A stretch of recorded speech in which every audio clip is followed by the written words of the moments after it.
Boruto 2 Blue Vortex Chapter 1 left us with some interesting questions, like is Shikamaru secretly playing along with Ida and Kawaki? Who gave Code his scar? And did Momoshiki kill Sasuke?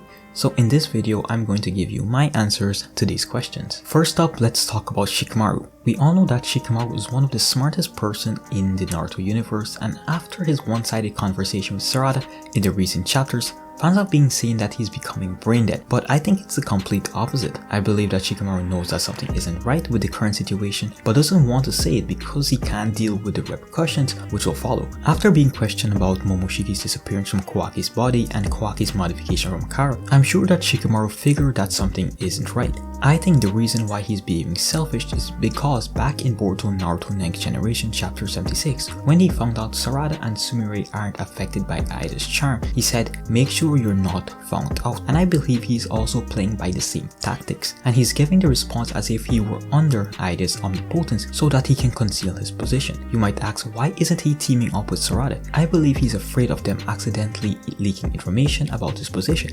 And remember, we still don't know why Sarada and Sumire have this strange ability to be immune to Ida's charm. And in this chapter, we get to see Ida questioning them about it.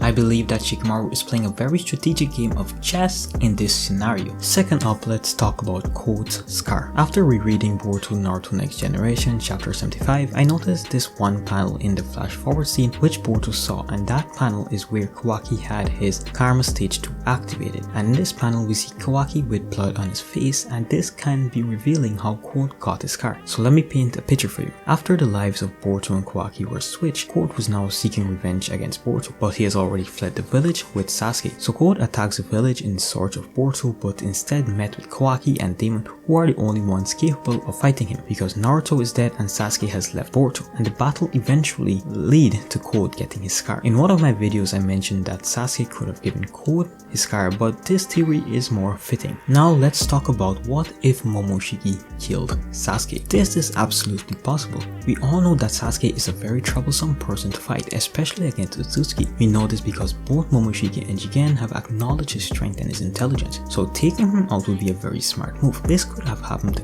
any time when Boruto and Sasuke were together, and if Sasuke's death was through Momoshiki, Boruto will have a severe mental breakdown knowing that he was the one who killed his sensei, which could have possibly led to the awakening of the Purai. But overall, Momoshiki killing Sasuke isn't a bad theory, but doing this off screen isn't the way to go. This could possibly happen in the future, and I believe it should be shown in the manga. And this brings us to the question, whose sword is Boruto using? Finally, let's talk about Konohamaru's redemption. We all expect Konohamaru to play a significant role in Boruto. After all, he did one-shot a pain in Shippuden, but it has been the complete opposite. He has been taking L's after L's, but I'm going to give him some slack because he did went up against some fairly strong opponents, but we need to know, is he going to redeem himself? After seeing him fall under Ida's charm and being a subject of omnipotence, I don't see him being more than a pawn to Ida and Kawaki. But if he does manages to regain his consciousness, I believe he can still help Boruto by proving his innocence by convincing the Hidden Leaf population that Boruto is innocent. But other than that, I don't see him defeating anyone significant in a 1v1 battle. So that's it. Thank you guys for all the questions, and I can't wait to see what the future chapters brings us. With that being said, it's your boy Juby, and I'll see you in the next video. Peace!